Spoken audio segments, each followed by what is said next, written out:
Bapak Ibu Saudara sekalian, salam jumpa di dalam acara seri pengajaran firman Tuhan.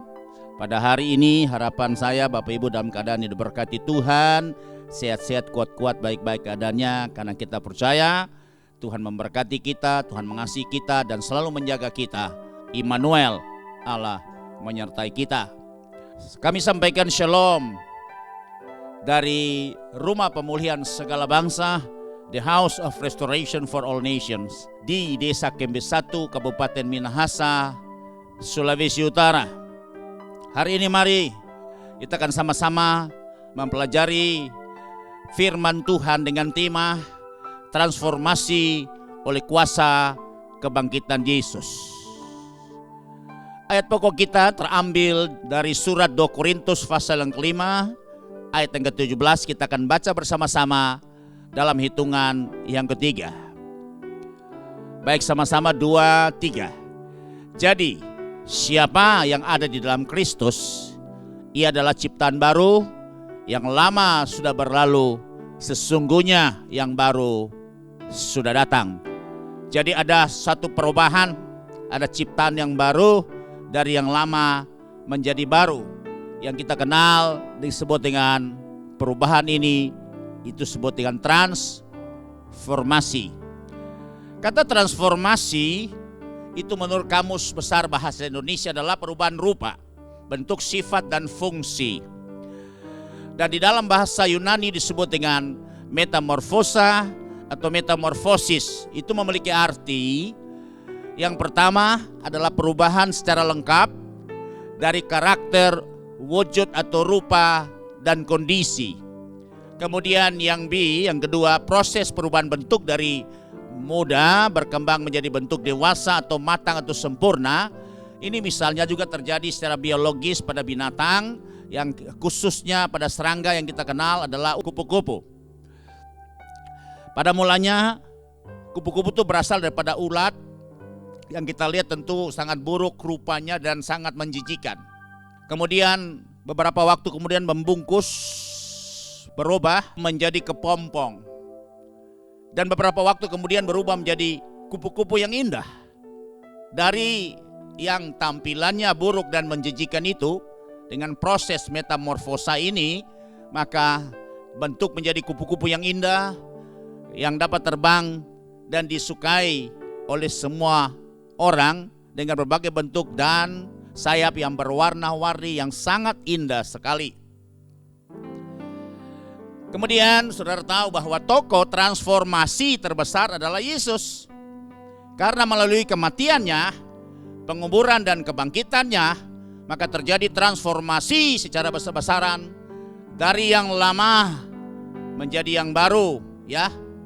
Yaitu di sini saya ambil ada 6 poin mengenai transformasi yang dilakukan oleh Yesus lewat kematian, kemudian penguburan dan kebangkitannya. Yang pertama, kepada pribadi yang tadinya bernama Saulus, seorang Farisi, ya, dari suku Benyamin, dan kita kenal bahwa dia adalah orang yang sangat membenci semua orang-orang pengikut Kristus atau murid-murid pengikut Kristus, dan sudah banyak lewat dia maupun langsung dan tidak langsung sudah membunuh murid-murid Tuhan Yesus. Itu tertulis dalam Kisah Rasul pasal 9 ayat 1 dan 2. Di situ bagaimana diceritakan bahwa Paulus dengan geramnya meminta surat kuasa daripada imam-imam, dan kemudian dia menuju ke Damsyik dan dengan niat akan mencari setiap orang-orang pengikut Kristus untuk dianiaya dan dibunuh, ya.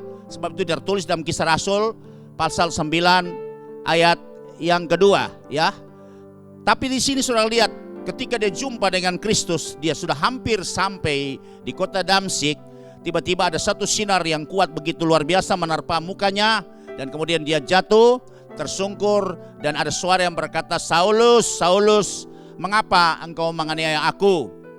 Kemudian suara itu dia tidak kenal, dan itu kemudian jawab Paulus, "Siapakah engkau, Tuhan?" Katanya, "Akulah Yesus yang kau aniaya." Dari cerita ini mulai perjumpaan dia dengan Tuhan, dan ketika dia sadar bahwa matanya buta total, kemudian mereka menggiring dia ke salah satu rumah, dan Ananias menumpangkan tangannya dan dia kembali dapat melihat dan dipenuhi Roh Kudus, dan kemudian dia dibaptis dengan air. Dan sejak saat itu dari Saulus itu berubah menjadi nama Paulus, menjadi pengikut Kristus yang setia sampai terakhir mati dipancung di Roma, saudara. Dia tidak teman mundur, dia pengikut Kristus yang luar biasa, dan dia diberi karunia.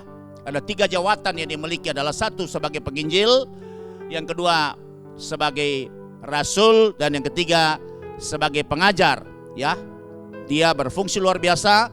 Dan 13 kitab dari 27 kitab perjanjian baru itu ditulis oleh seorang Saulus yang berganti nama menjadi Paulus. Paulus itu namanya artinya kecil, kurcaci kecil.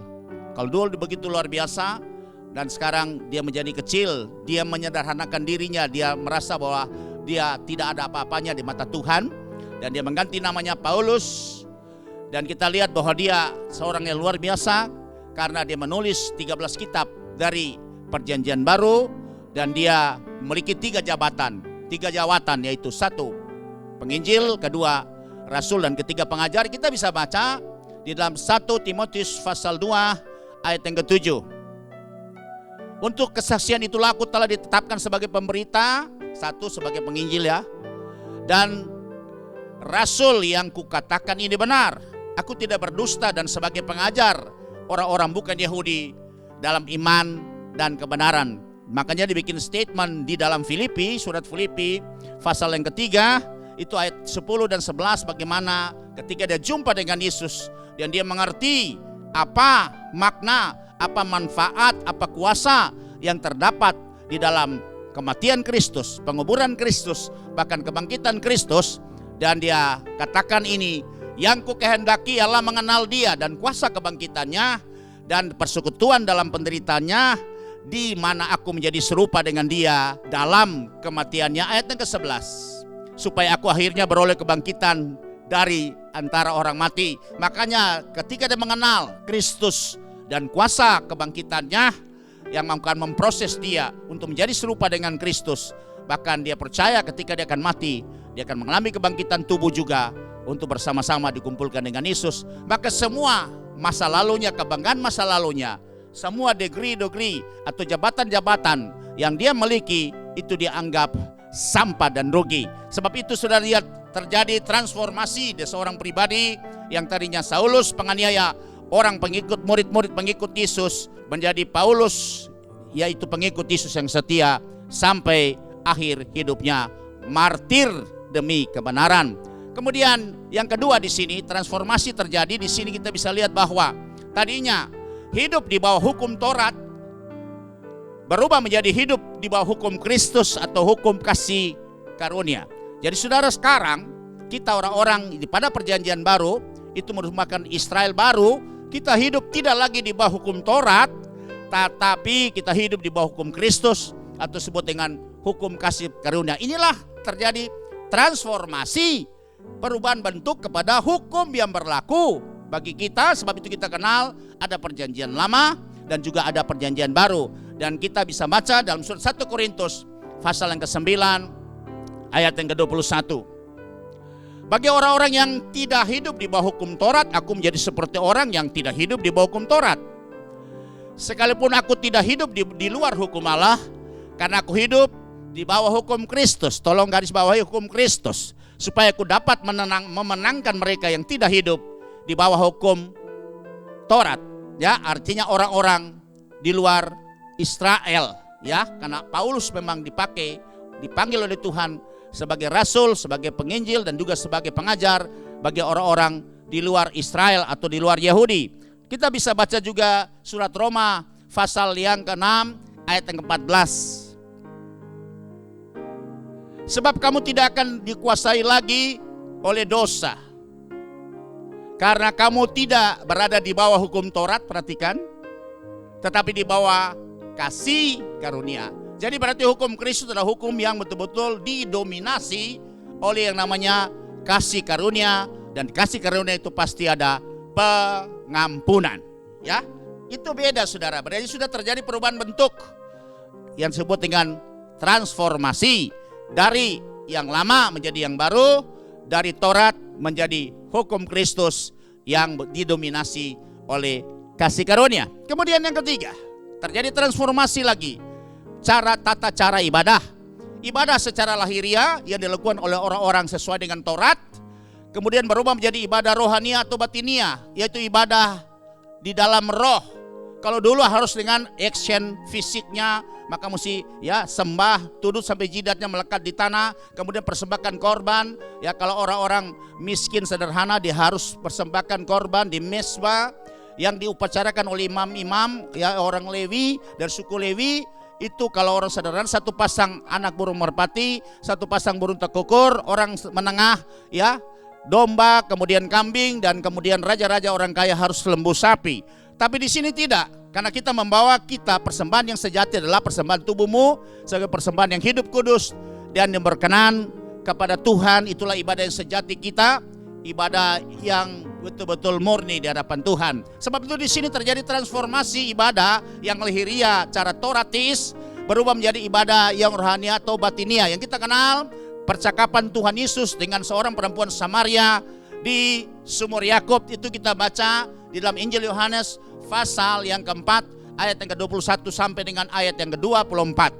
Terjadi transformasi tata cara ibadah. Perhatikan ya. Jangan kita kembali lagi ke Taurat, maka harus ikuti tata cara Taurat. Itu konsekuensinya.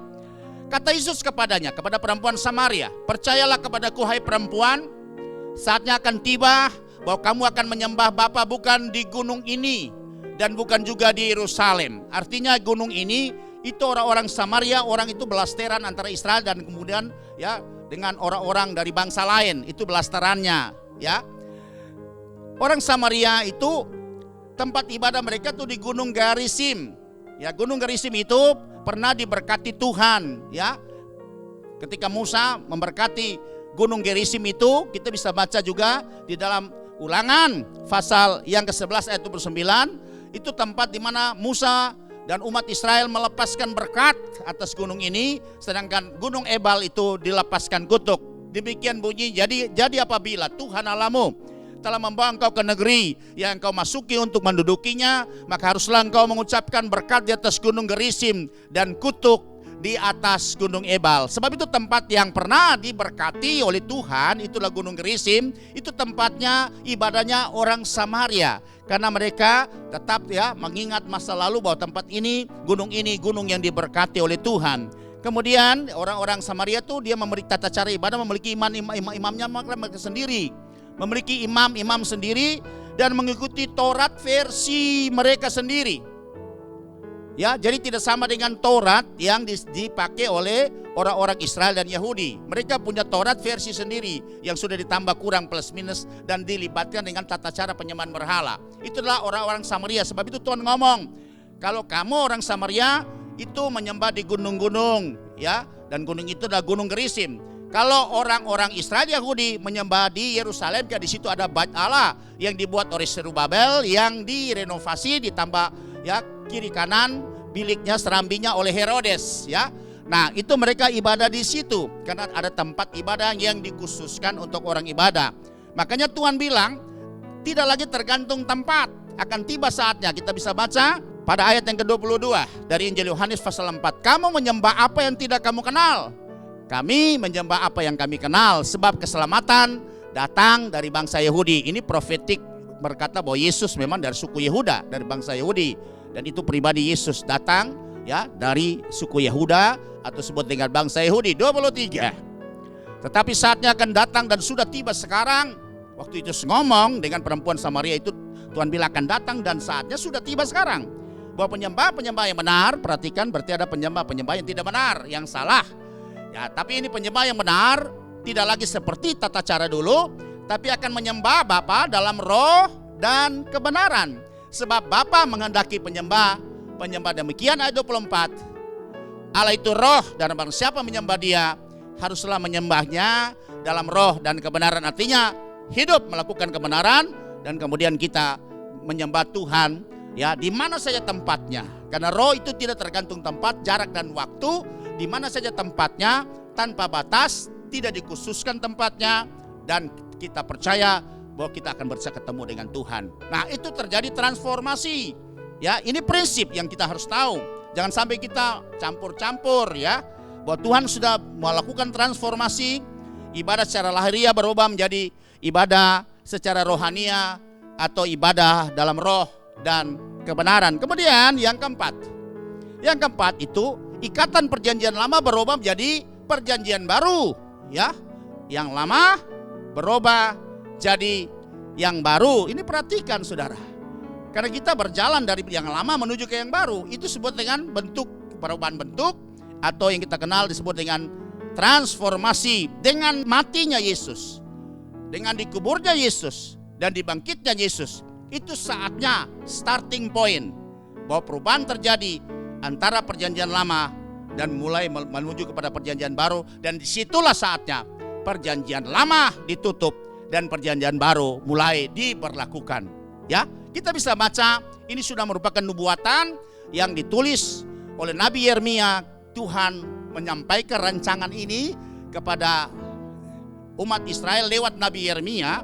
Sebab itu saudara kalau baca sebelumnya itu ada Yeremia pasal yang ke-29 ayat yang 11 itu terkenal. Itu Tuhan ngomong begini, karena mereka pada saat itu lagi ya ada di tempat pembuangan di Babel ya.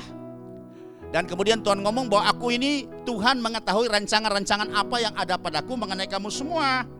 Bahwa Tuhan tidak merancangkan yang celaka, tapi damai sejahtera yang memberikan kamu masa depan yang penuh harapan. Tapi kalau kamu jadi seperti ini berarti ada sesuatu yang salah dalam hidupmu. Dan Tuhan janjikan bahwa aku akan memberikan damai sejahtera, bukan kecelakaan. Yang celaka sekarang aku rubah jadi sejahtera. Kemudian yang memberikan masa depanmu yang penuh harapan. Karena apa saudara? Karena Tuhan akan menerbitkan yang namanya sebut dengan perjanjian baru. Dan perjanjian baru itu berlaku sejak dari mulai matinya Yesus, dikuburkan dan bangkit, maka terjadi transformasi. Perubahan bentuk, ikatannya yang lama selesai, kemudian akan diikat kembali dengan darah Yesus sebagai ya materai perjanjian baru. Dan sejak saat itulah mulai berlaku perjanjian baru sampai Tuhan Yesus datang pada kali yang kedua. Harapan saya saudara bisa mengerti hal yang demikian. Karena ini aspek hukumnya Tuhan selesaikan. Ya, sebab itu kita kembali lagi. Tuhan berbicara kepada umat Israel lewat Nabi Yeremia yang ditulis dalam Yeremia pasal 31 ayat ya ke-29 sampai dengan ayat yang ke-34. Dikatakan di sini, pada waktu itu orang tidak akan berkata lagi ayah-ayah makan buah mentah dan gigi anak-anaknya menjadi ngilu. Artinya di sini itu sudah ada gambaran, ada profetik bayangan bahwa ya ini apa yang dibuat oleh orang tua atau orang di atas kita yang membuat anak-anak yang menjadi anak-anak yang menderita. Jadi ini disebut dengan kutuk keturunan. Berarti Tuhan akan selesaikan tanggungan kutuk keturunan. Itu terjadi hanya pada perjanjian baru. Perjanjian lama tidak ada solusi. Itu deadlock. Tidak ada solusinya. Tapi sudah perjanjian baru dengan digantinya dengan perubahan yang terjadi dengan transformasi, maka terjadi bahwa kutuk keturunan dapat diselesaikan, ada solusi, ada jalan keluarnya. Kemudian ayat yang ke-30. Melainkan setiap orang akan mati karena kesalahannya sendiri. Setiap manusia yang makan buah mentah, giginya sendiri menjadi ngilu. Ini bukan mentah, buah mentah bukan. Ini sour grape. Ini sour grape itu artinya anggur asam atau sour wine. Ya. Ayat yang ke-31. Sesungguhnya akan datang waktunya. Nah, itu kan belum datang. Tuhan berfirman pada Yeremia yang hidupnya kurang lebih 650 tahun sebelum Kristus. Tapi Tuhan bilang akan datang waktunya, berarti itu akan nanti ya datang di mana ada pemulihan terjadi, ada disebut dengan perjanjian yang baru akan ditetapkan kembali. Demikian firman Tuhan, aku akan mengadakan perjanjian baru, perhatikan, dengan kaum Israel dan kaum Yehuda. Ayat yang ke-32. Bukan seperti perjanjian yang telah kuadakan nenek moyang mereka pada waktu aku memegang tangan mereka untuk membawa mereka keluar dari tanah Mesir. Perjanjianku itu telah mereka ingkari, meskipun aku menjadi Tuhan yang berkuasa atas mereka. Demikianlah firman Tuhan. Perhatikan bahwa perjanjian lama sudah bermasalah karena pihak kedua yaitu umat Israel sudah ingkar janji atau wan prestasi. Sehingga akibat daripada pelanggaran atau pengingkaran perjanjian ini, maka ada konsekuensinya. Mereka mengalami masalah akibat perjanjian itu sendiri. Nah, kemudian Tuhan merancangkan untuk membawa perubahan terjadi, transformasi terjadi dari yang celaka jadi penuh dengan damai, sejahtera, dan kebahagiaan. Maka Tuhan harus menerbitkan yang namanya perjanjian baru supaya menyelesaikan semua tanggungan, tuntutan, kutuk-kutuk atau katakanlah tuntutan daripada perjanjian lama itu harus diselesaikan untuk bisa membuka kembali perjanjian yang baru. Ayat yang ke-33. Tetapi beginilah perjanjian yang kudakan dengan kaum Israel sesudah waktu itu. Demikianlah firman Tuhan, aku akan menaruh Tauratku dalam batin mereka dan menuliskannya dalam hati mereka. Maka aku akan menjadi Allah mereka dan mereka akan menjadi umatku. Ini semua adalah isi perjanjian baru. Yang lalu saya pernah sebutkan ada 7 isi perjanjian baru. Dan hari ini kita bisa lihat di dalam Yeremia 31 ayat 33. Kemudian ayat yang ke-34 kita akan baca. Dan tidak usah lagi orang mengajar sesamanya atau mengajar saudaranya dengan mengatakan kenallah Tuhan, sebab mereka semua besar kecil akan mengenal aku. Demikianlah firman Tuhan, sebab aku akan mengampuni kesalahan mereka dan tidak lagi mengingat dosa mereka.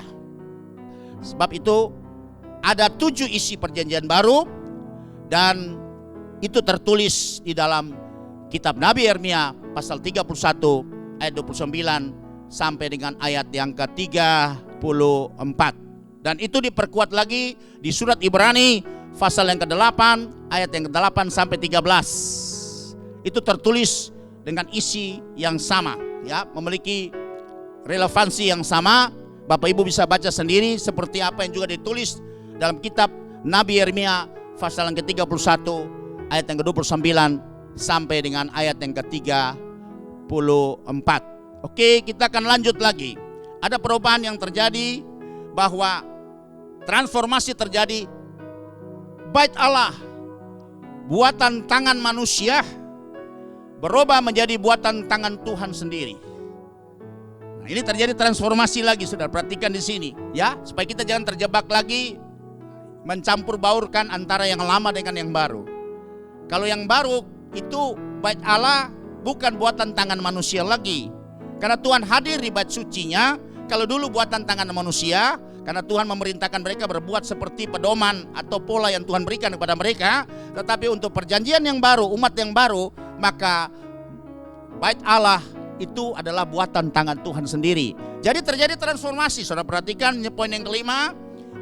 Jadi bait Allah buatan tangan manusia berubah menjadi buatan tangan Tuhan sendiri. Kalau secara kronologis kita bisa lihat dalam Keluaran 25 ayat 8 dan 9, itu pertama-tama Tuhan instruksikan, ya, kepada Musa untuk buat tempat pertemuan antara Tuhan dengan umat. Ya, karena Tuhan tuh memang ingin hadir tengah-tengah umat, karena dia tahu kalau tanpa kehadirannya pasti umat akan hidup, ya, akan susah, sulit untuk bisa menghadapi pergumulan hidup, ya. Dengan kehadirannya maka dia turut bekerja untuk bisa mendatangkan kebaikan kepada umatnya. Dia udah tahu, sebab itu dia mau hadir tengah-tengah umat. Tapi karena berhubung sudah jatuh dalam dosa, maka terjadi keterpisahan. Sehingga untuk pertemuan dengan umat, kehadirannya itu harus membuat satu sarana atau mediator. Maka Tuhan bilang harus dibuat tempat, ya, khusus, yaitu disebut dengan tempat kehadiran Tuhan, atau kita kenal disebut dengan tabernacle of meeting. Sebab itu di dalam Keluaran ini Tuhan bilang kepada Musa, buat tempat kudus bagiku, supaya aku akan diam di tengah-tengah mereka. Ayat yang ke-9. Menurut segala apa yang kutunjukkan kepadamu sebagai contoh kemah suci, itu sebut dikenal dengan tabernakel, dan sebagai contoh segala perabotnya, demikianlah harus kamu membuatnya. Jadi Tuhan bilang bikin tempat pertemuan yang kita kenal dengan tabernakel Musa.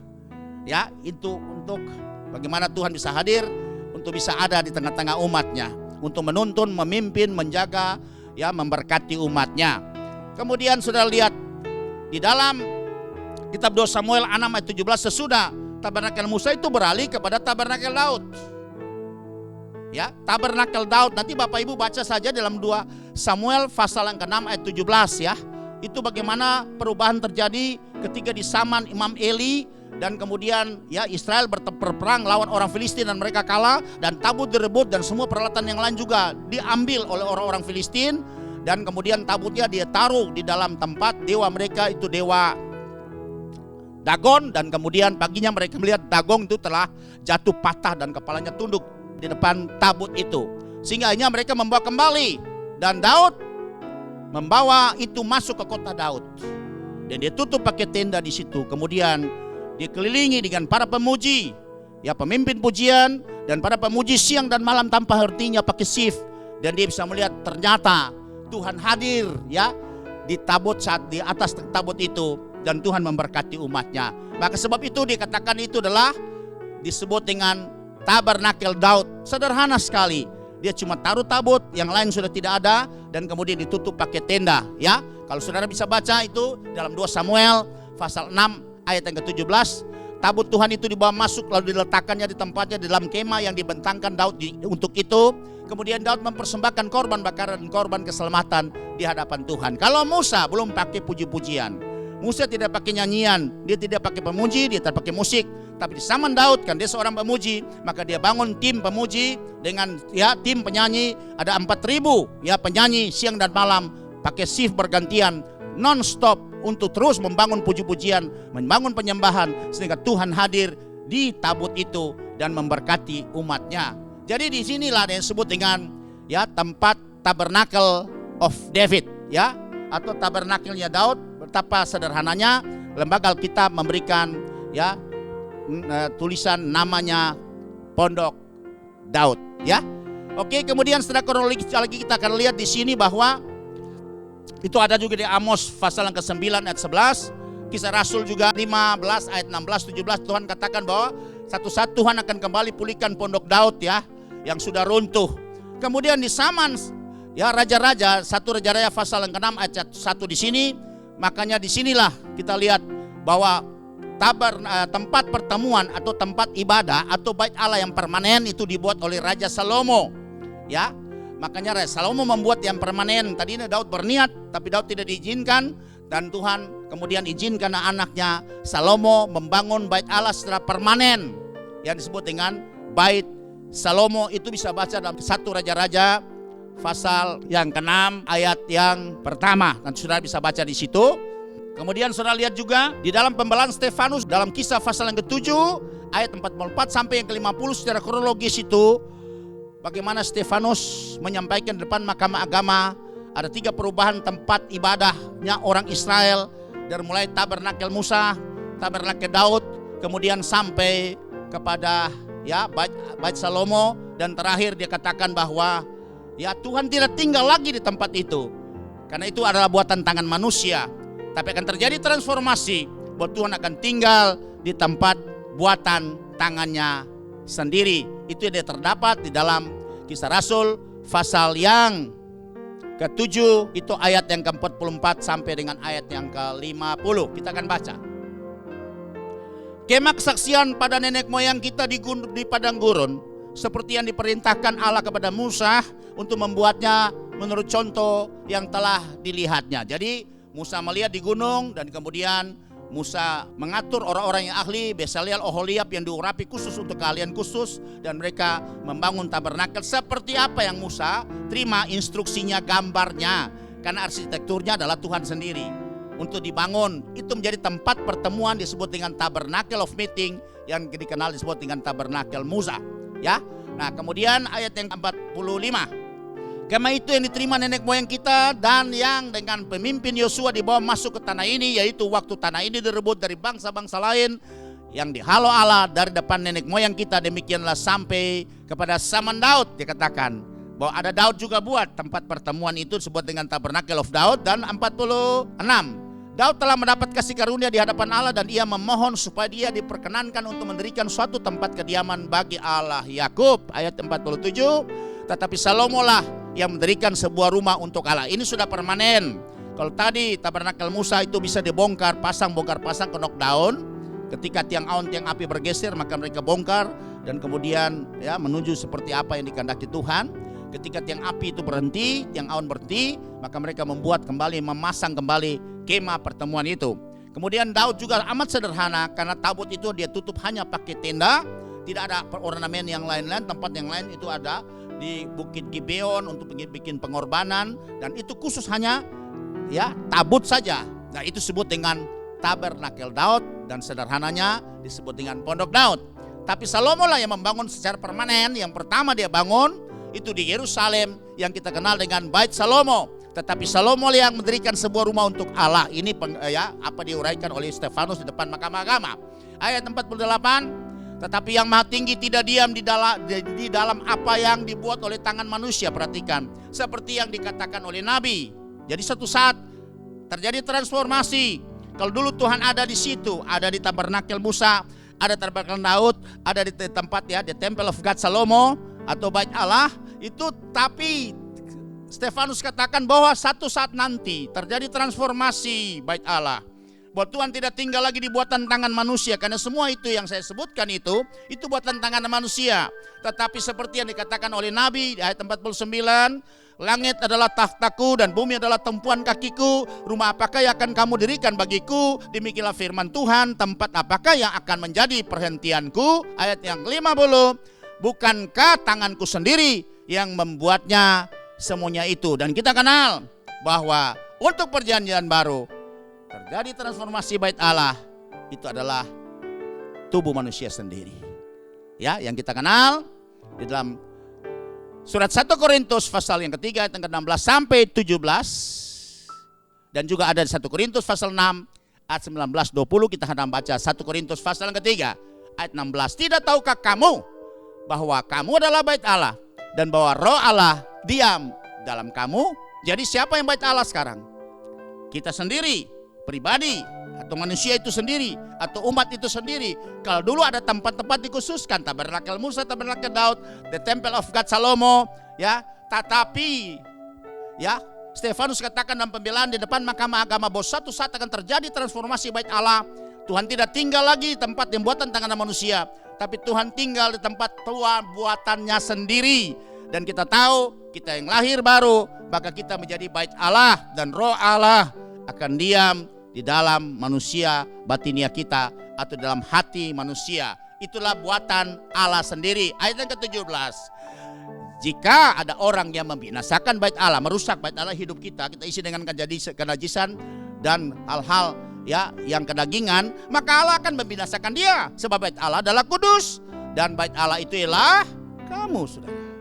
Perhatikan ayat ini, terjadi perubahan, transformasi dari yang dibuat oleh tangan manusia dan sekarang dibuat oleh tangan Allah sendiri. Kita harus mengerti hal-hal yang seperti ini. Jadi dari Bait Allah buatan tangan manusia berubah menjadi Bait Allah buatannya Tuhan. Kemudian yang terakhir, terjadi transformasi di sini bahwa hukum dan perintah Tuhan, perhatikan, ditulis pada loh batu. Dulu ditulis pada loh batu, dan kita kenal dua loh batu. Ada 10 perintah dasar atau the 10 commandment itu ditulis di dua loh batu itu, saudara. Itu ditaruh di dalam tabut. Di dalam tabut ditaruh itu. 1 tahun 1 kali boleh imam besar bawa keluar untuk membaca 10 hukum ini. Tapi terjadi transformasi pada perjanjian baru bahwa Tuhan menulis kehendaknya. Hukum dan perintahnya bukan lagi di loh batu yang mati, tapi ditulis di dalam hati dan akal budi manusia. Itu berbeda. Makanya disebut dengan terjadi transformasi. Kapan terjadinya? Sesudah Yesus mati, dikuburkan, dan bangkit. Maka itu awal dari hal yang baru semua terjadi. Transformasi terjadi. Itu merupakan titik tolak. Perubahan terjadi. Dari yang lama menjadi yang baru. Dan kita bisa tahu itu tertulis di dalam kitab Keluaran pasal 24 ayat 12. Dan kemudian Yeremia pasal 31 ayat 31 sampai dengan ayat ke-33. Dan juga di dalam surat Ibrani pasal 10 ayat yang ke-16. Yang tadi Yeremia 31 ayat 31 sampai 33 kita telah membacanya. Jadi Tuhan tidak menulis lagi di loh batu yang mati, tapi Tuhan akan tulis hukum dan perintah Tuhan itu dalam hati dan akal budi manusia. Yang pasti yang menulisnya adalah Roh Kudus itu sendiri. Jadi berarti manusia akan terima Roh Kudus di dalam setiap hatinya, dan disitulah kehendak Tuhan ditulis. Kehendak Tuhan dan hukum Tuhan, peraturan ketetapannya itu ada dalam setiap hati manusia. Bukan di loh batu yang mati lagi, tapi di dalam hati manusia. Itulah yang kita kenal disebut dengan transformasi yang terjadi, saudara. Sebab itu hari ini kita bisa belajar transformasi oleh kuasa kebangkitan Yesus Kristus. Kemudian kita masuk kepada poin 1 Romawi. Di sini saya ambil dari perubahan-perubahan yang terjadi dari 1 sampai 6 poin tadi. Kita akan bahas hanya pada poin yang kelima, yaitu bait Allah, buatan tangan manusia berubah menjadi buatan tangan Tuhan. Saya angkat yang kelima saja, perubahan transformasi terjadi.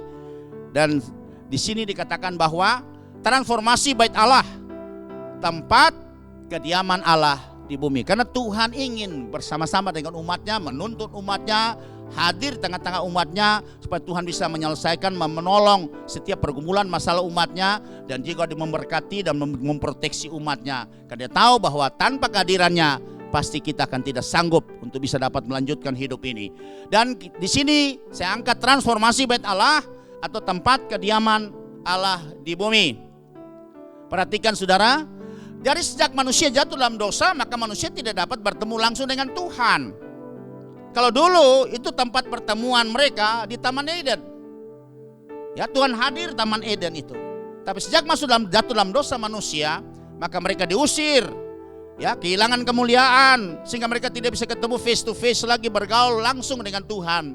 Makanya harus dengan sarana khusus. Ya, untuk bisa ketemu dengan Tuhan. Tuhan butuh rindu sekali ketemu dengan umatnya. Tuhan tidak mau berpisah dengan umatnya, dan kita sudah tahu bahwa karena kita dibangun itu, kita dibentuk menjadi satu keluarga dengan Allah. Ya, sehingga dia selalu mau di tengah-tengah kita sebagai Bapa yang terus mengayomi kita, terus mendidik kita, terus ada di tengah-tengah kita, bisa menolong kita, dan kita bergaul dengan kita. Untuk kita harus mengerti, sebab itu diupayakan sesudah manusia terpisah jatuh dalam dosa, maka Tuhan bilang untuk bertemu dengan dia, karena tidak bisa lagi langsung. Kalau langsung ketemu pasti mati. Maka yang pertama dia bilang bikin mesbah dulu. Ya, untuk pribadi dan keluarga mesbah. Dan kita kenal bahwa Adam juga ya mengajar kepada anak-anak juga bikin mesbah kepada Kain dan Habel dalam cerita Kejadian pasal 4 ayat 2 dan 7, bagaimana ya mereka dua mempersembahkan syukur kepada Tuhan. Ya, Kain dia petani, dia persembahkan hasil dari pertanian yang terbaik. Kemudian Habel dia peternak, dia juga persembahkan ya ternak yang terbaik, yang tambun tentunya. Dan di sini ceritanya bahwa persembahan Habel diterima dan persembahan Kain itu tidak berkenan kepada Tuhan, ya. Nah, di sini kita lihat bagaimana sarana mesbah di zaman juga Noh buat mesbah sesudah air bah surut.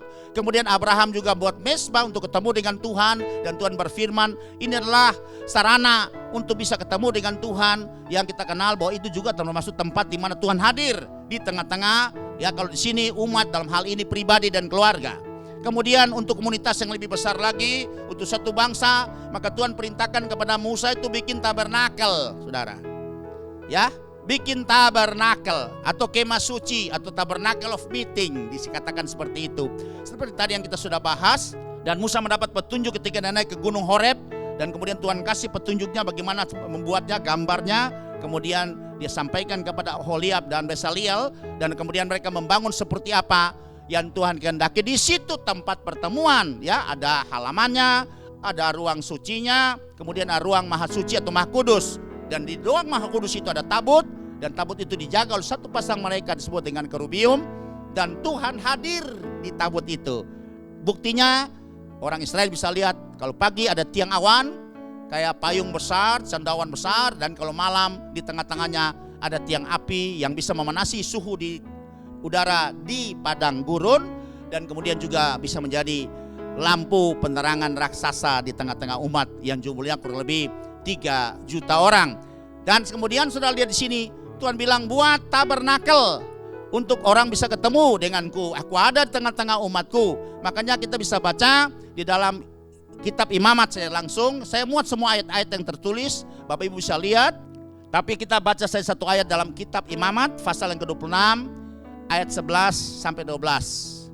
Aku akan menempatkan skema suciku di tengah-tengahmu, dan hatiku tidak akan muak melihat kamu. Ayat yang ke-12. Tetapi aku akan hadir di tengah-tengahmu, dan aku akan menjadi Allahmu, dan kamu akan menjadi umatku. Jadi Tuhan mau hadir di tengah-tengah umatnya, bersekutu dengan umatnya. Tapi karena berhubung manusia itu dalam dosa tidak bisa ketemu langsung, dia harus lewat sarana yang disebut dengan tempat kudus atau kemah suci itu di zaman Israel, satu bangsa di tengah-tengah ya umat Tuhan hadir di situ, maka Tuhan bilang buat tabernakel. Kemudian kita lihat ada perubahan lagi di zaman Daud, kita kenal disebut dengan pondok Daud sesuai lembaga kita menerjemahkannya, tapi kalau terjemahan asli disebut dengan tabernakel Daud atau tabernacle of David. Itu dalam ya kitab 1 Tawarik pasal 15 ayat 1 dan 2 dan tadi kita sudah membacanya.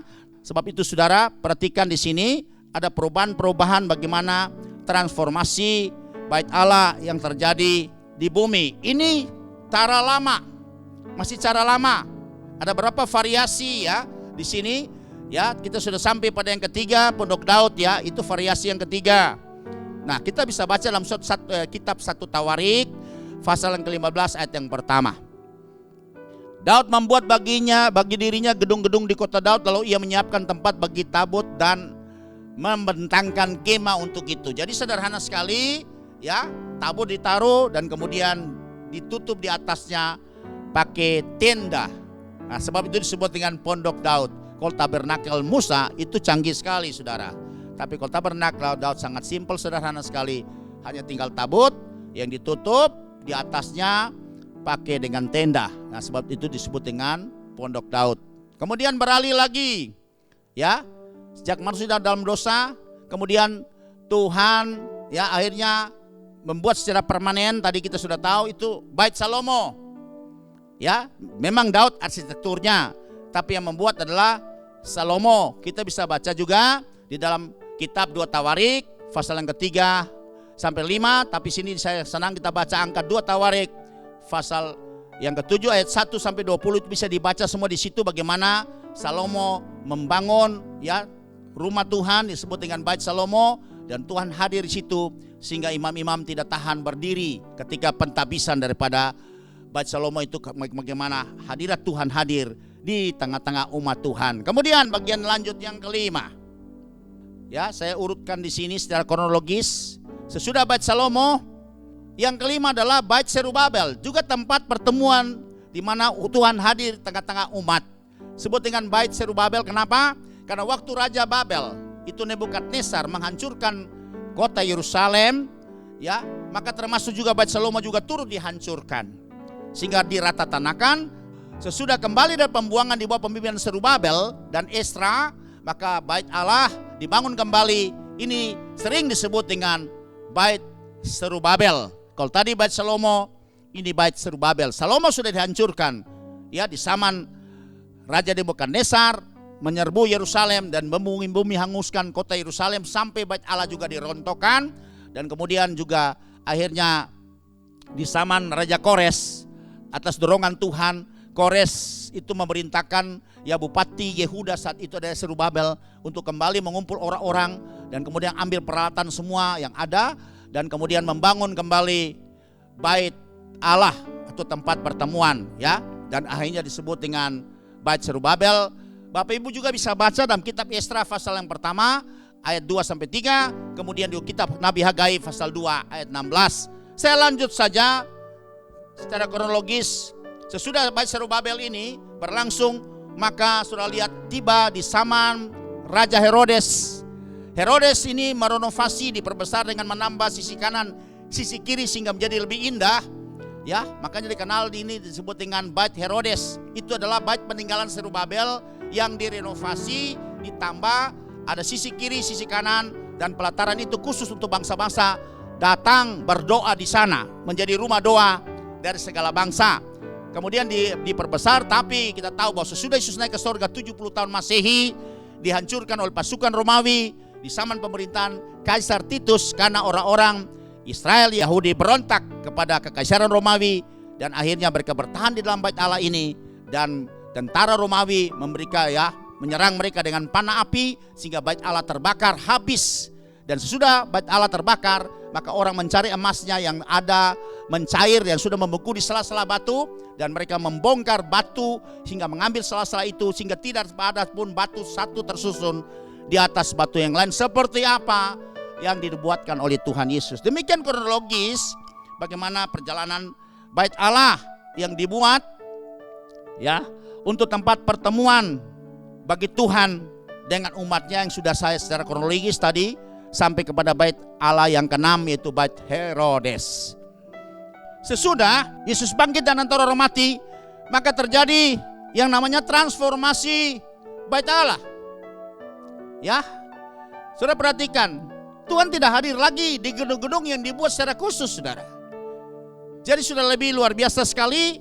Kalau dulu harus khusus seperti kita sudah pelajari tadi, di lewat Mezbah, lewat juga tabernakel Musa, lewat juga tabernakel Daud, juga lewat bait juga Salomo, kemudian bait Zerubabel, kemudian bait Herodes.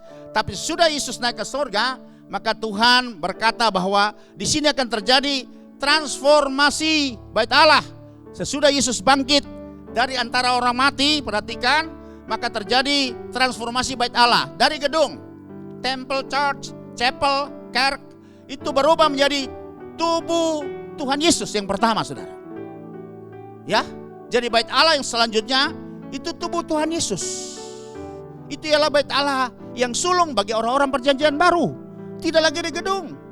Sebab itu sudah lihat di dalam Injil Yohanes pasal yang kedua, ya, peristiwa terjadi ayat 18 sampai 22 di situ dengan perikop berjudul Yesus menyucikan bait Allah.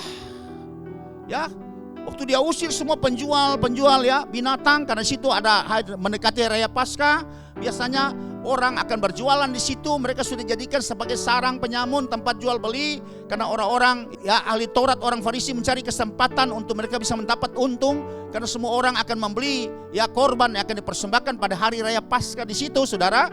Dan Yesus mengusir mereka semua, menjungkir balikan meja-meja uang mereka, tempat tukar uang mereka, dan juga melepaskan semua burung-burung merpati itu. Dan dia katakan, rumah Bapakku sebagai rumah doa, kamu sudah jadikan sebagai sarang penyamun. Kemudian orang bertanya, apa hakmu melakukan hal seperti ini? Ya, kita bisa baca ayat yang ke-18 dari Yohanes pasal yang kedua. Ini perkataan profetik luar biasa, kita harus perhatikan, dan hari ini kita belajar ini secara khusus.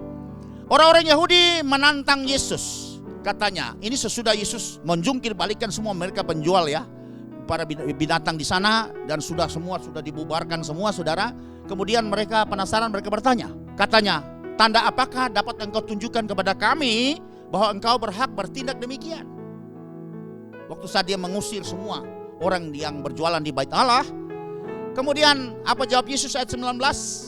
Jawab Yesus kepada mereka, rombak bait Allah ini, dan dalam 3 hari aku akan mendirikannya kembali. Saudara perhatikan perkataan ini. Ini perkataan profetik. Memang Yesus sering berkata secara profetik. Kadang-kadang pakai perumpamaan, kadang-kadang pakai kiasan, ada secara langsung harfiah, tapi ada dia pakai profetik dari sini.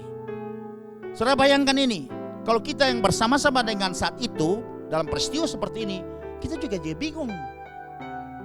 Ya, Tuhan berkata seperti apa ini?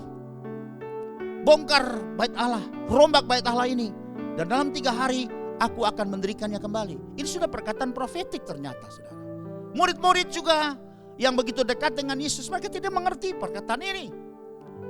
Dan kita baca ayat 20. Lalu kata orang Yahudi kepadanya, 46 tahun orang mendirikan bait Allah ini, dan engkau dapat membangunnya dalam 3 hari. Nah, makanya mereka terus langsung mengejek Yesus kan, mencemooh. Ini 46 tahun mau yang kami bangun, menggerakkan semua potensi sarana yang ada. 46 tahun baru jadi bentuk yang seperti ini. Masa dalam 3 hari ya engkau dibongkar, terus dalam 3 hari engkau dapat membangun ya kembali.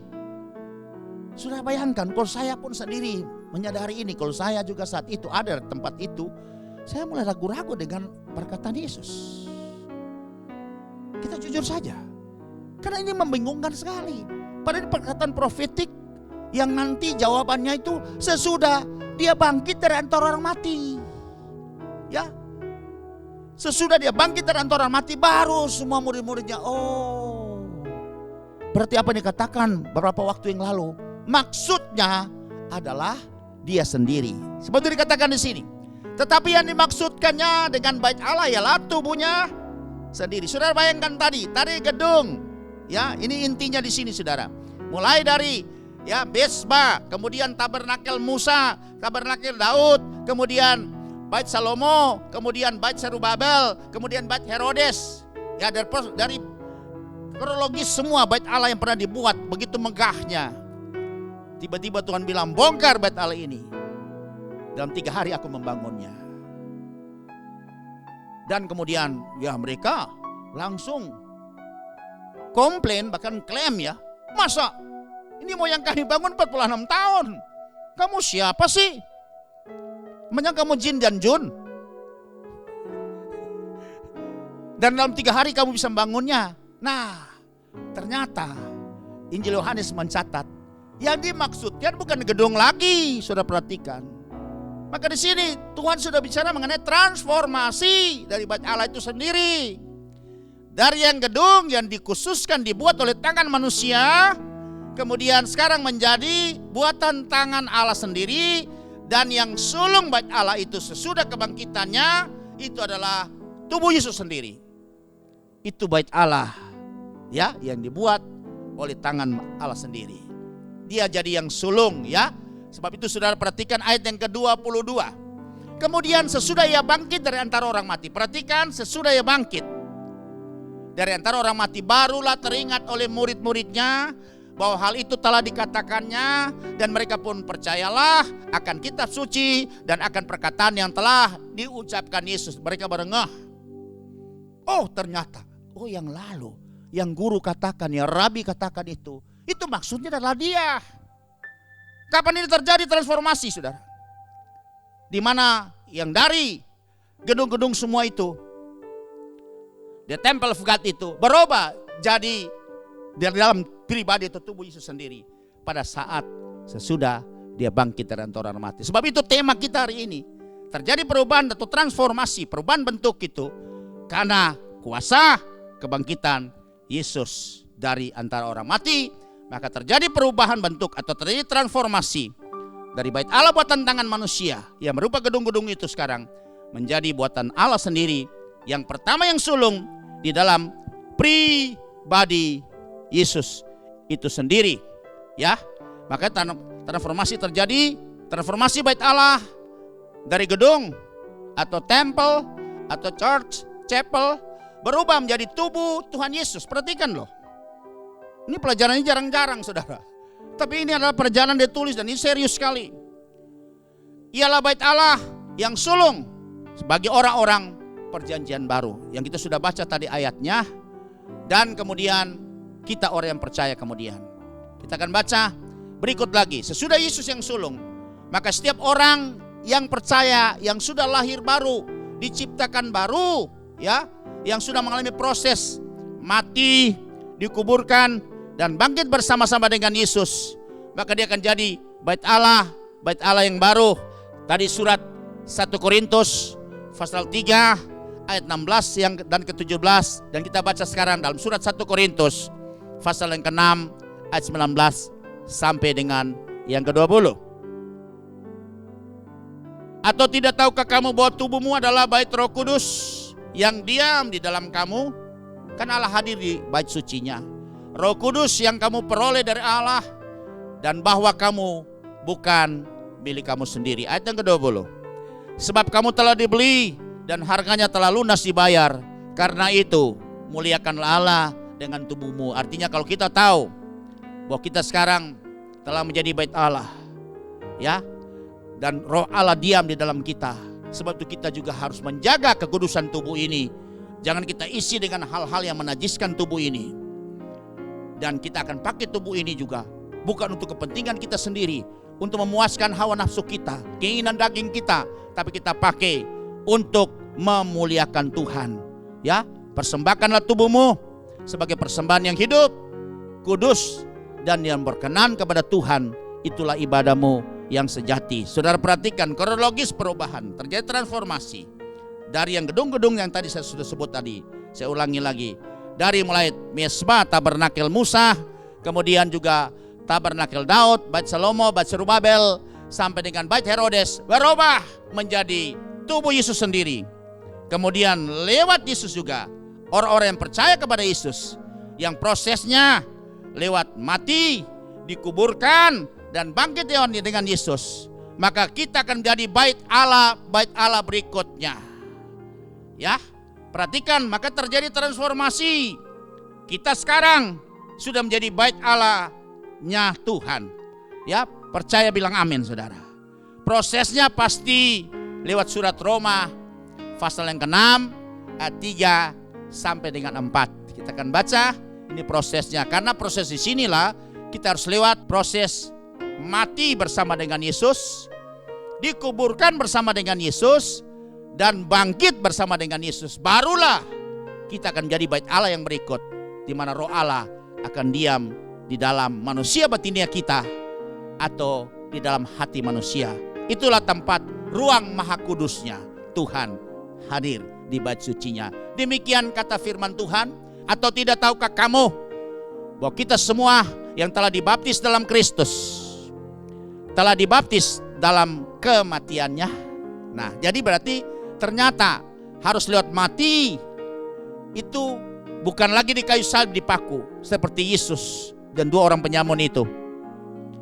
Ya, seperti orang-orang di Filipina atau di Amerika Latin, kalau setiap kali merayakan Paskah itu selalu ada orang yang siap untuk dikorbankan, dipaku, kemudian disalibkan, dan sebagai katakanlah mereka bisa merefleksikan pengorbanan Yesus.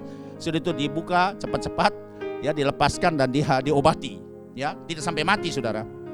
Tapi Yesus mati. Nah, bagaimana kita bisa mati bersama Yesus?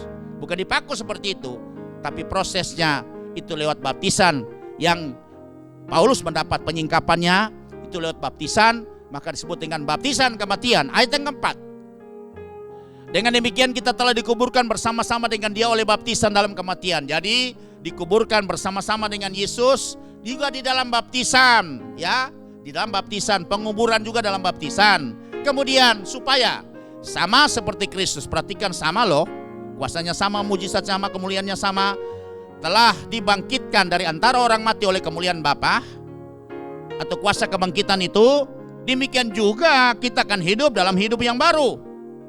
Ya, jadi kita juga mengalami kuasa yang sama seperti kuasa ini juga, ya, membangkitkan Yesus dalam kubur, di dalam kubur Yesus Arimatea yang disebut di sini kemuliaan Bapa atau Roh yang membangkitkan itu atau kerja kuasa Allah. Demikian juga kita mengalami ini sehingga kita juga bangkit menjadi pribadi yang baru, dan itulah bait Allah, bait Allahnya Tuhan di bumi.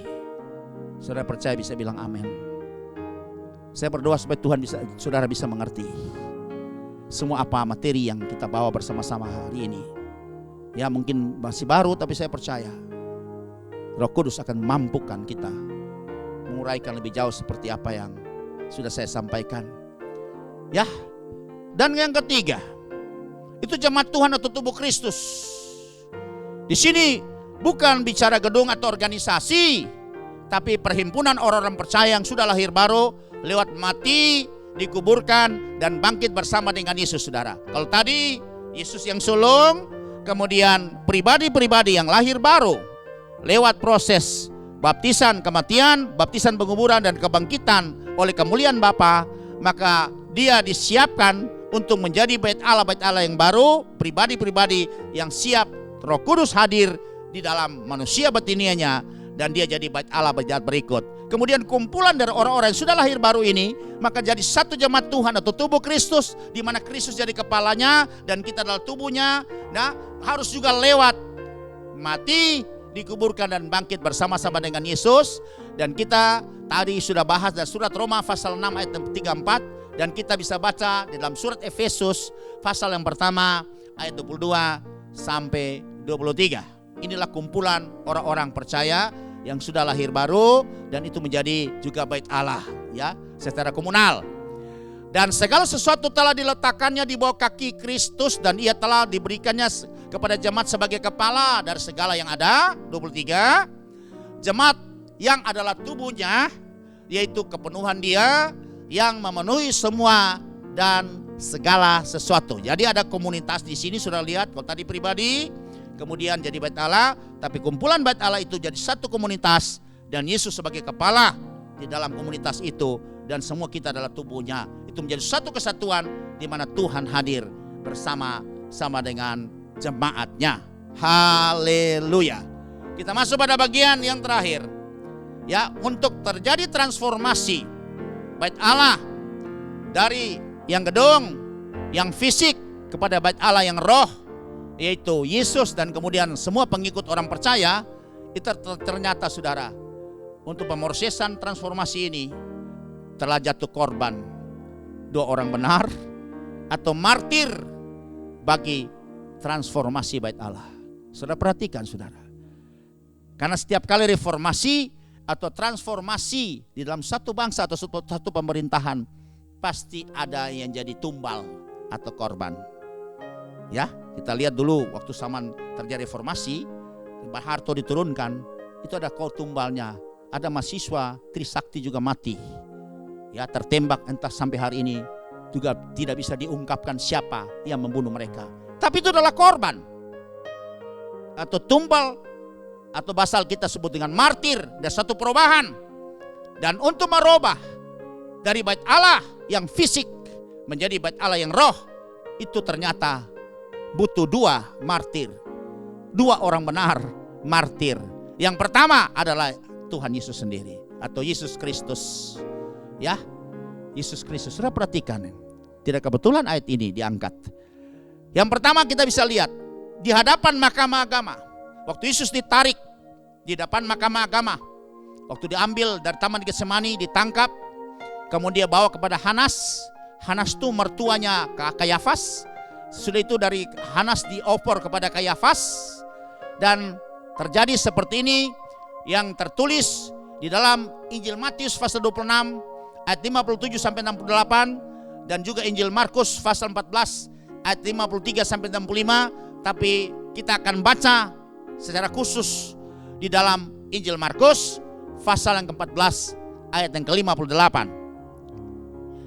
Nah, ketika mereka diperhadapkan kepada Kayafas imam besar, juga di hadapan mahkamah agama pada saat itu, kami sudah mendengar orang ini berkata.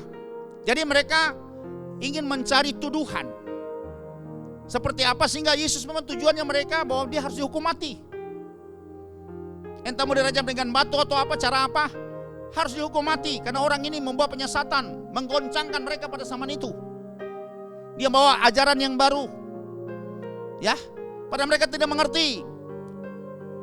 Rupanya mereka sakit hati juga. Mereka menganggap bahwa apa yang Yesus pernah lakukan sebelum hari raya Paskah itu, dengan dia menyucikan bait Allah, mengusir semua penjual-penjual ya binatang yang ada dalam bait Allah, kemudian menjungkir balikan semua meja-meja penukar uang mereka, dan mereka sakit hati, dan mereka sudah tanya di situ, apa hakmu sehingga engkau bertindak seperti ini? Tapi Tuhan katakan, bongkar bait Allah ini, dan 3 hari aku membangunnya. Itu menjadi terngiang-ngiang dalam pikiran mereka, selalu mengingat terus, mungkin tidur makan mereka ingat terus. Ini orang ini membawa penyesatan ini. Masa bait Allah ini 46 tahun leluhur kami membangunnya dengan kerahkan semua tenaga dan potensi. Ini orang ngomong apa nih, bongkar dan 3 hari dia bangun. Maka itu menjadi tujuan. Ya, ketika mereka mencari saksi palsu, tidak ada tuduhan yang bisa mengarah kepada hukuman mati. Lalu tiba-tiba timbul ya pengertian di antara mereka, karena mereka teringat kembali apa yang pernah dikatakan oleh Yesus. Nah, kami sudah mendengar orang ini berkata, aku akan merobohkan bait suci buatan tangan manusia ini. Saudara perhatikan, ini Markus lebih jelas, maka saya angkat di Markus. Aku akan merobohkan bait suci buatan tangan manusia ini, dan dalam 3 hari aku akan kudirikan yang lain, yang bukan buatan tangan manusia, berarti buatan tangan Allah sendiri, saudara. Ini Markus jelas. Ketika Yesus diperhadapkan kepada Kayafas dan para imam-imam yang ada di mahkamah agama, ini orang ini berkata demikian. Jadi saudara tahu, Yesus itu dijatuhi hukuman mati dengan 2 tuduhan. 1, dia menyatakan diri sebagai anak Allah, berarti sama dengan Allah. Yang kedua adalah penghinaan terhadap bait Allah. Itu tuduhan yang mematikan sekali. Dan itu terjadi, saudara lihat. Baca di Injil Markus dan saudara baca ayat selanjutnya ya. Tapi saya angkat di sini, ternyata Yesus dituduh dan mengarah kepada hukuman mati karena persoalan bertransformasi bait Allah dari yang fisik menjadi yang roh. Yesus sendiri dan orang-orang yang sudah lahir baru, maka dia menjadi bait Allah menjadi satu komunal bait Allah di bumi ini. Perhatikan saudara, di hadapan mahkamah agama itu belum cukup. Akhirnya Yesus dijatuhi hukuman mati. Persoalan belum selesai, saudara lihat. terjadi lagi ketika Yesus sudah tergantung di antara langit dan bumi, di atas kayu salib, di antara dua orang penyamun. Ya, makanya orang yang melewati di situ kemudian mengejek dia, mencemooh dia. Ini orang ini pernah bilang bongkar bait Allah dan 3 hari dia bangun. Kalau kau hebat, turun dari salib. Kita akan baca di dalam Injil Markus juga, pasal yang ke-15 ayat yang ke-29. Orang-orang yang lewat di sana menghujat dia, dan sambil menggelengkan kepala mereka berkata, "Hai engkau yang mau merubuhkan bait suci dan mau membangunnya kembali dalam 3 hari." Rupanya perkataan ini menyakiti hati mereka sekali. Sebab itu diulang-ulang terus, saudara perhatikan. Ini satu alasan sehingga Yesus itu betul-betul harus layak, pantas dihukum mati. Ya saudara lihat, perhatikan, untuk mentransformasi dari bait Allah buatan tangan manusia menjadi bait Allah yang sesungguhnya buatan tangan Tuhan, berarti butuh ada martir untuk transformasi ini. Ya, saudara perhatikan di situ. Kemudian kedua, ya, penyamun juga yang tergantung di atas kayu salib juga berkata yang sama. Ya, mungkin kita baca di ayat 32, mereka juga menghujat dengan perkataan yang sama. Dari Markus 15 ayat 32, "Baiklah Mesias Raja Israel itu turun dari salib itu supaya kita lihat dan percaya." Ini orang-orang yang ngomong toh. Orang yang lewat situ, yang ada menyaksikan penyaliban Yesus dan 2 orang penyamun itu. Perhatikan di ayat ini, bahkan kedua orang ini disalibkan sama dengan dia, mencela dia juga. Berarti yang sama, mereka mencela dia juga. Ya, berarti kamu kan hebat, jago. Ya, turunin kami dong supaya kita selamat semua. Karena katanya 3 hari bongkar bait Allah kamu bangun. Setelah lihat itu. Kemudian martir yang kedua adalah Stefanus.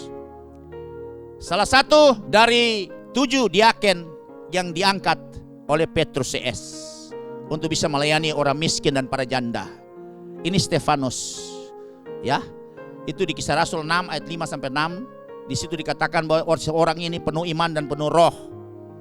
Ya, full of faith, dan dia juga penuh roh. Dan sudah tahu ketika Stefanus mulai melayani, itu banyak mujizat yang terjadi dan tanda-tanda heran. Dan dia membawa dalam nama Yesus. Dan nama ini menjadi alergi orang pada zaman itu, karena mereka anggap nama ini membawa perubahan yang luar biasa, sehingga membuat banyak orang ya akhirnya meninggalkan kepercayaan yang lama dan mengikuti mereka saat itu. Dan pemerintah saat itu, khususnya orang-orang Yahudi dan mahkamah agama, sangat terganggu sehingga melarang untuk orang menggunakan nama itu lagi. Petrus pernah juga dipanggil dan dia disidangkan juga untuk dilarang menggunakan nama itu. Ya, kemudian sekarang Stefanus, saudara, dia menggunakan nama itu karena dia melakukan mujizat, kesembuhan di dalam pelayanannya dia. Dan dia ketemu dengan orang-orang Yahudi yang berasal dari kota Libertini, kemudian dari Kyrene, dan kemudian juga dari Alexandria. Mereka debat dengan dia, tapi mereka tidak sanggup. Karena Stefanus satu pribadi yang dipenuhi dengan Roh Kudus. Berarti dia punya full hikmat. Ada roh hikmat, pengertian, roh nasihat, ya, roh keperkasaan, semua ada pada dia. Sehingga tidak mungkin manusia biasa bisa sanggup melawan hikmatnya yang diberikan roh kepada dia untuk berbicara, saudara. Mereka rasa kalah, mereka dipermalukan karena mereka orang-orang hebat di zaman itu. Dan kemudian mereka mempengaruhi, menghasut orang-orang bahwa orang ini menghina, ya, mengucapkan kata-kata hujat kepada Musa dan juga menghina bait Allah. Ya, kita bisa baca itu di dalam Kisah Rasul pasal yang ke-6 ayat 13. Lalu mereka memajukan saksi-saksi palsu, sama ketika Tuhan Yesus di depan mahkamah agama, sama juga saksi palsu yang dicari juga, yang berkata orang ini terus-menerus mengucapkan perkataan yang menghina tempat kudus ini dan hukum Taurat. Mengangkat lagi persoalan yang diucapkan oleh guru mereka, itu Tuhan Yesus yang bongkar bait Allah 3 hari aku bangun. Dan tuduhan itu sama juga di depan mahkamah agama yang sama, tuduhan juga yang sama, bahwa penghinaan terhadap hukum Taurat dan juga penghinaan kepada tempat kudus ini. Saudara lihat, dari akibatnya makanya saudara, akhirnya Stefanus dihukum apa? Mati. Tapi sebelum itu Stefanus melakukan pembelaan. Ya. Poin yang kedua dari B ini, pembelaan Stefanus di hadapan mahkamah agama. Kita akan baca karena panjang lebar sekali. Ya, dia membaca pembelaannya. Itu kalau kita baca Kisah Rasul 7, itu dari ayat 1 sampai 53 loh. Itu cukup panjang. Secara kronologis bagaimana Stefanus menguraikan Abraham panggilannya, kemudian Ishak, Yakub melahirkan nenek moyang ini bangsa Israel, dan seterusnya sampai Yusuf, sampai mereka dibudaki di tanah Mesir, dan kemudian akhirnya datang seorang yaitu Yesus Kristus, dan dia ceritakan semua secara kronologis di situ, dan kita bisa baca dia mengangkat kembali lagi persoalan yang namanya Bait Allah secara kronologis. Kisah pasal yang ke-7 ayat yang ke-44 sampai 50. Saya percaya tidaklah kebetulan. Dia katakan seperti ini. Demikian isi pembelaannya. Kemah kesaksian ada pada nenek moyang kita di padang gurun, seperti yang diperintahkan Allah kepada Musa untuk membuatnya menurut contoh yang telah dilihatnya. Sudah perhatikan, pertama diangkat mengenai apa? Tempat kudus buatan tangan manusia yang dibuat oleh Musa atas petunjuk Tuhan di atas gunung itu, yang kita kenal disebut dengan tabernakel Musa. Lanjut ayat 45. Kemah itu yang diterima nenek moyang kita dan yang dengan pimpinan Yosua dibawa masuk ke tanah ini, yaitu waktu tanah ini direbut dari bangsa-bangsa lain yang dihalau Allah dari depan nenek moyang kita. Demikianlah sampai kepada zaman Daud. Diangkat lagi Daud karena Daud pernah buat lagi kemah Daud atau Tabernacle of David atau Pondok Daud. Nah, dia kronologis lagi diangkat. Kemudian 46. Daud telah mendapat kasih karunia di hadapan Allah dan ia memohon supaya ia diperkenankan untuk mendirikan suatu tempat kediaman bagi Allah secara permanen, Allah Yakub.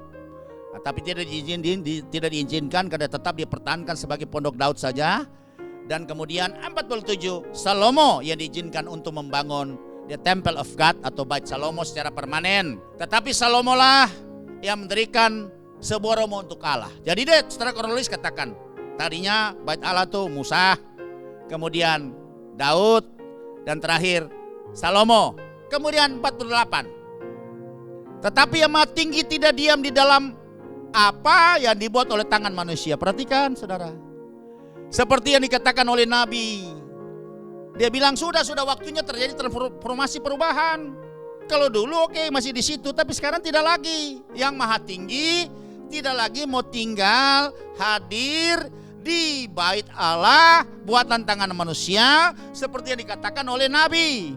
49. Langit adalah takhtaku dan bumi adalah tumpuan kakiku. Rumah apakah yang akan kamu dirikan bagiku? Demikianlah firman Tuhan. Tempat apakah yang akan menjadi perhentianku? Ayat yang ke-50.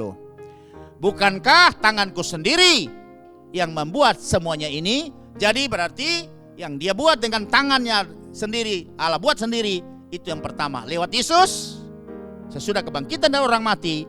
Yang kedua lewat Yesus juga semua orang yang percaya, yang mengalami lahir baru, yang sudah lewat mati, bangkit, dikuburkan dan bangkit bersama dengan Yesus, dia menjadi bait Allah, dan komunitas ini Yesus sebagai kepala. Itulah tempat di jemaat Tuhan, tempat kehadirannya Tuhan. Ini perubahan yang terjadi disebut dengan transformasi bait Allah. Saudara perhatikan di sini.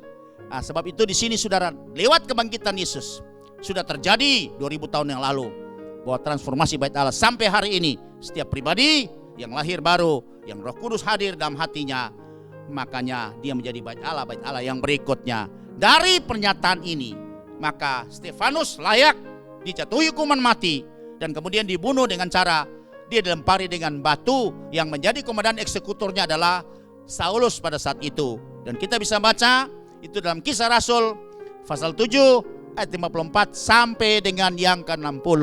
Ini merupakan pembacaan ayat kita yang terakhir, di mana kita bisa tahu bahwa untuk terjadi transformasi bait Allah, maka butuh dua orang benar, orang kudus, harus martir untuk transformasi ini. Berarti mahal sekali nilainya, saudara. Sebab itu dikatakan di sini, ketika anggota-anggota mahkamah agama itu mendengar semuanya itu, ini mahkamah yang sama yang juga menjatuhkan hukuman mati kepada Yesus juga sama, sangat tertusuk hati mereka, maka mereka menyambutnya dengan kertakan gigi. Ayat 55. Tetapi Stefanus yang penuh dengan Roh Kudus menatap ke langit lalu dia dapat vision. Ia lalu melihat kemuliaan Allah dan Yesus berdiri di sebelah kanan Allah. Luar biasa saudara. Jadi tadinya Yesus tuh duduk di sebelah kanan Allah Bapa. Tapi ketika Stefanus dalam keadaan yang seperti itu begitu gagah, yang membela, menceritakan semua kronologis perubahan-perubahan yang terjadi ya oleh tangan Tuhan, terjadi transformasi yang luar biasa mengenai Bait Allah itu. Makanya begitu gagah dengan tidak takut mati. Ketika dia dirajam dengan batu, proses dia dibunuh, maka Tuhan menyambut dia. Yesus berdiri, berarti Yesus berikan penghormatan yang tertinggi. Itu standing ovation, itu satu penghormatan luar biasa ketika orang menyambut seseorang, menghargai seseorang atas karyanya atau atas ya apa yang dibuat yang sangat luar biasa. Ayat 56. Lalu katanya, sungguh aku melihat langit terbuka dan anak manusia berdiri di sebelah kanan Allah. Bukan duduk.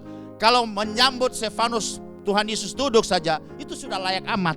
Tapi betapa Tuhan memberikan penghormatan terhadap persoalan ini, terhadap peristiwa ini. Berarti inti daripada transformasi ini sudah perhatikan. Perubahan dari Bait Allah yang fisik menjadi Bait Allah yang roh ini, itu sangat betul-betul mendapat perhatian spesial di mata Tuhan. Sudah bisa bilang amin? Ayat 57. Maka berteriak-teriaklah mereka dan sambil menutup telinga serentak menyerbu dia. 58. Mereka menyeret dia keluar kota lalu melemparinya, dirajam dengan batu, dan saksi-saksi meletakkan jubah mereka di depan kaki seorang muda yang bernama Saulus. Jadi Saulus ya juga terlibat di sana dan dia bilang memang layak juga Stefanus harus dihukum mati. Dia sebelum ketemu dengan Yesus ya dia menjadi seorang Saulus yang juga menjadi komandan eksekutor, karena semua orang yang melakukan pelemparan batu kepada Stefanus harus meletakkan jubahnya di kaki Saulus. Ayat 59. Sedang mereka melempari Stefanus berdoa, katanya, ya Tuhan Yesus, terimalah rohku seperti Yesus juga. Ya, di dalam tanganmu aku serahkan nyawaku. Ayat 60. Sambil berlutut dia berseru dengan suara nyaring, Tuhan, janganlah tanggungkan dosa ini kepada mereka. Dan dengan perkataan itu meninggallah ia. Luar biasa. Peristiwa ini hampir mirip dengan Tuhan Yesus. Bapa, ampuni mereka karena mereka tidak tahu apa yang mereka lakukan. Dengan hati yang penuh kasih, dengan tidak merasa dendam, Stefanus juga melakukan hal yang sama. Itu bukti orang yang penuh dengan Roh Kudus, dan tanda juga orang yang penuh dengan iman. Ada buah-buah yang keluar dari orang seperti ini. Walaupun keadaan ya sangat kritis, keadaan yang mengancam nyawa jadi taruhan, tapi dia masih bisa melepaskan pengampunan kepada orang yang sudah berbuat jahat kepada dia, yang sudah melakukan hal-hal yang jahat kepada dia, bahkan mengancam nyawanya, bahkan membunuh dia. Tapi dia melepaskan pengampunan. Ini satu katakanlah teladan yang ditinggalkan baik oleh Yesus dan juga seorang Stefanus. Layaklah dia martir bagi satu kebenaran demi terjadi transformasi Bait Allah. Dan di situ dikatakan, karena jangan tanggungkan semua dosa ini kepada mereka. Demikianlah pembahasan kita tentang transformasi yang terjadi oleh kuasa kebangkitan Yesus Kristus dari antara orang mati. Berbahagialah setiap orang yang mendengar firman Tuhan ini, menyambutnya di dalam hatinya, percaya dan melakukannya. Amin. Mari kita berdoa. Bapa yang baik, yang mengasihi kami dengan kasih yang kekal, terima kasih Tuhan buat perkenanan Tuhan, waktu yang istimewa Tuhan berikan buat kami. Kami percaya hamba sudah berhenti berbicara, tapi Roh Kudus yang akan melanjutkannya, yang akan menguraikannya. Dan setiap pribadi, siapapun juga yang sekarang mendengar perkataan firman ini, yang lewat Tuhan program ini, biarlah Tuhan berkati firman, benih firman ini, tanamkan di setiap hati pendengar, urapi firman ini dan dia akan bertumbuh Tuhan. Kami percaya tidak akan mati percuma, tidak akan hilang percuma. Meteraikan firman ini Tuhan, supaya kami bisa mengerti betapa kami pribadi-pribadi yang berharga, dan juga kami menghormati bagaimana pengorbanan Yesus, sehingga kami bisa menikmati kemuliaan yang luar biasa ini, untuk bisa menjadi Bait Allah perjanjian baru, di mana Roh Kudus hadir di dalam hidup kami, di hati kami, di manusia batinia kami, sehingga kami tidak takut, karena roh yang ada pada kami jauh lebih besar daripada roh-roh yang ada dalam dunia ini. Dan kami percaya Roh Kudus akan turut bekerja bersama-sama dengan kami untuk memampukan kami menghadapi apapun pergumulan, masalah persoalan mengenai hidup ini, rumah tangga kami, persoalan keluarga kami, usaha pekerjaan kami, atau dengan segala macam bentuk apapun yang sedang mengancam kami, menekan kami. Kami percaya kami akan menang, akan lebih daripada orang-orang yang menang. Sebab Paulus katakan juga, penindasankah, kesesakankah, penganiayaankah, kelaparankah, ketelanjangankah, pedang atau bahaya tidak akan memisahkan dia dari kasih Kristus. Karena roh yang ditaruh itu lebih besar daripada roh yang ada dalam dunia ini. Hamba percaya, mari kita yang sudah lahir baru lewat proses mati, dikuburkan dan bangkit bersama-sama dengan Yesus. Yakinkan kepada dirimu sendiri, bangkitkan imanmu, pengharapan dan kasihmu, sehingga kau tidak akan terintimidasi dari situasi kondisi dunia sekarang ini, dengan situasi yang semakin hari semakin tidak menentu ini. Tapi kami percaya bahwa roh yang dalam kami itu akan bisa terus memampukan kami, terus berjalan, terus menuntun kami sampai kami melewati dan dengan menang, bahkan lebih daripada orang-orang yang menang. Terima kasih Bapa dalam sorga buat firman-Mu saat ini, dan dengan iman kami percaya kami akan undur dari pertemuan ini, tapi kami tidak akan undur dengan tangan yang hampa. Dengan iman kami akan menadahkan tangan kami, mengangkat tangan kami, dan kami siap menerima berkat yang datang dari Bapa kami yang sungguh mengasihi kami. Saudara-saudaraku yang Tuhan Yesus kasihi, dimanapun Anda berada yang sedang mengikuti program seri pengajaran firman Tuhan ini, terimalah berkat dari Bapamu sangat mengasihi engkau. Kasih yang besar dari Bapamu yang senantiasa melingkupi engkau. Kasih karunia Tuhan Yesus Kristus yang senantiasa terus menjadi bagian kami, dan persekutuan Roh Kudus-Nya menyertai kami mulai hari ini seterusnya sampai Maranatha Tuhan Yesus datang pada kali yang kedua. Di dalam nama Tuhan Yesus, kita semua yang terima berkat ini dan roti hidup ini, sama-sama katakan amin. Amin. Tuhan Yesus memberkati. Kita akan ketemu pada minggu yang akan datang dalam program yang sama. Shalom.